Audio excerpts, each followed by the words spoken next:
Many producers out there struggle to grow type beat channels, especially in recent times. The YouTube algorithm has drastically changed. In this video, I'm going to show you guys exactly how you can grow a successful type beat channel. I'm making this video as a response to my last video, which blew up. Literally every producer was getting recommended it. It got in the algorithm, and I literally went from about 475 subs to like 650 or something like that. So thank you guys. Round of applause.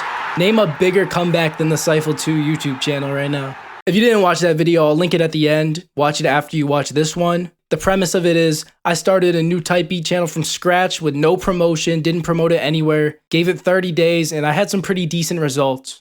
Since the video blew up, I got so many questions, so I want to just answer some of the more frequent asked ones. Yo, so I'm editing right now, and before we even get into this video, I do want to address this comment.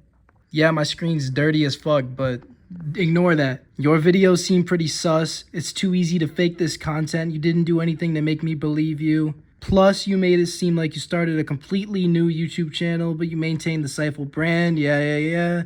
Alright, I guess I'm a fucking vlogger now, but basically, I stole this YouTube video idea from a bunch of other people, just nobody did a music version. I think I cut this out of the video. I'm not sure if it's in there or not, but I had a bit where I was like, oh, and everyone else who did this video idea, they started from scratch without using their name. So what I did was I didn't promote the channel on my platforms, but I did keep the Cyphle name just because I don't think I'm big enough to where people give a shit about me. Like, I really don't think that changed the results, especially because in terms of YouTube, my new channel ended up getting more views that month than my old channel. So I really don't think it changed the results that much. If you really want me to, I can start on a brand new name and do this experiment all over again if it makes you happy. But step one into growing a type beat channel is believing it's possible. If you don't believe my results are possible, then you're not going to get the results. Anyways, let's get into the video. I think that was actually a great question, but we'll get into the rest of them now. So the most common question is something along the lines of, I've been making beats on YouTube for this long. I've been posting consistently, doing all the things you told me to do, and it's not working. What should I do? And it's a hard question to answer. I'm not just going to tell you guys to delete your channels and make new ones, but I would say definitely experiment on a new channel. Figure out what the issue is on your main channel, because a lot of you guys think you're doing it perfectly, but you're probably not. For example, a few people sent me their channels and some of their niches were just all over the place. Like, you couldn't tell what their goal was with the channel. Sometimes they had bad thumbnails, titles, tags, all that, which I'll get into because that was another frequently asked question. But I'd say at worst, start a new channel, but also keep going with the channel you're having just in case, because you don't want to just give up your channel right away. That's what I ended up doing. I had 2 beat channels for a while. Then the new one took over, and then I stopped the old one just because I knew the old one was dead and there was really just no purpose for it. Next question, kind of similar to this. Do you think it's a good idea to start without a specific niche and just start locking in when a beat gains some traction? A few people asked similar questions, but that was the best way to word it. Do you just do a bunch of different things, see what works? I'd say no, because YouTube's just going to be confused because you have all these different artists in your titles. I'd say do different things, but within the one niche. Every single one of my beats on my new channel started with Suicide Boys, but I would add different artists as the second tag. And then if you still have no success, maybe just that specific artist is just too crowded, you're struggling to gain success, maybe your beats aren't as good as everyone else's. So honestly, try to get better or try a different artist. Next, I've got a couple questions about not having a niche really. What if I don't really make type beats? Like, I just like making beats but can't think of artists that use that sound. I can't determine what type my beats are.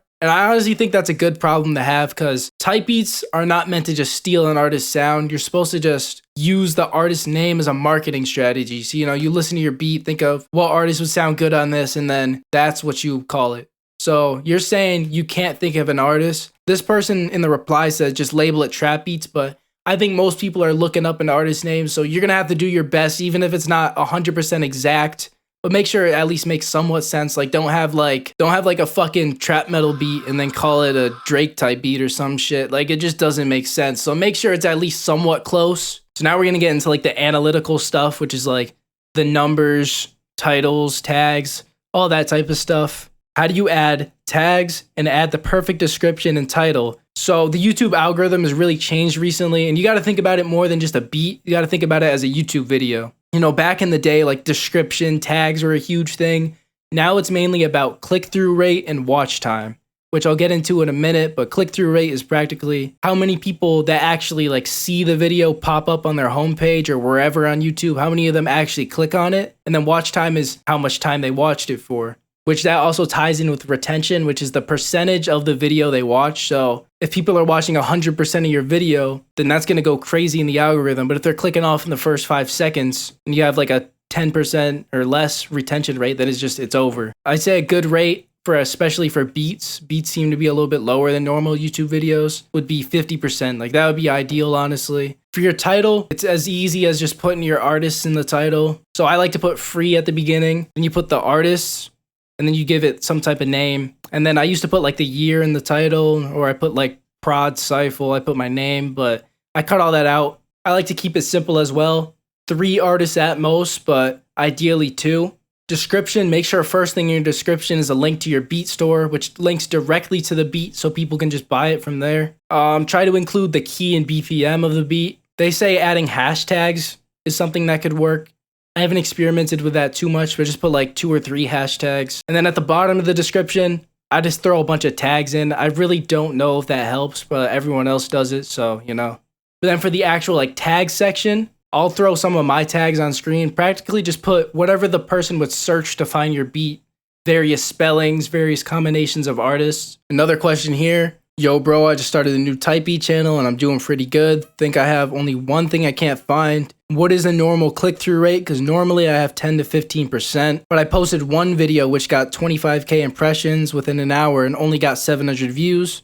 That one got a click-through rate of 2.5%. How did I go from 1K to 25 in 1 hour?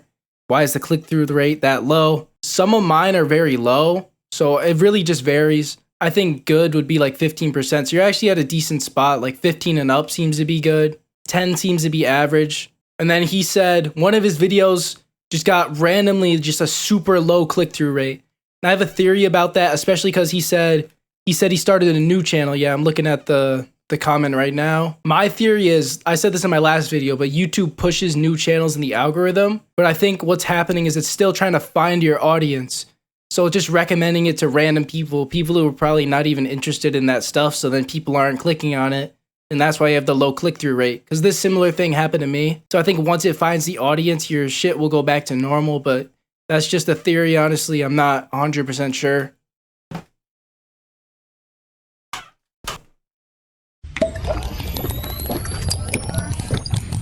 Yo, talking for this long gets tiring, bro. All right, next thing, I had a couple questions about pricing, which I think I could do a whole video about this. I'm thinking about starting posting beats, and this channel is helping a lot. I appreciate it. What price do you think I should start with? I was thinking about $5. I'd say do not undervalue yourself. I see people selling like $5 beats, $10 exclusives, and it's just bullshit. If you want to fucking undervalue yourself, then sure, but I think the biggest issue with charging more is people are scared that nobody's gonna buy. Yeah, some people probably won't buy, but I think it evens out. You'll make more money charging more. The people who aren't gonna buy are probably low value people anyway, so it doesn't really matter. Do you think the difference in prices like 30 versus 40 bucks or buy one, get one versus buy two, get one makes a difference in sales? Like I just mentioned, like 30 versus 40, I just go with the 40. But the buy one, get one, I can make a whole different video about this, but doing bulk deals like that are very good. I've seen some people do like buy one, get 3 free. Like don't do any insane shit like that. Like use your fucking brain and make a reasonable deal. But bulk deals are a great way to attract more customers.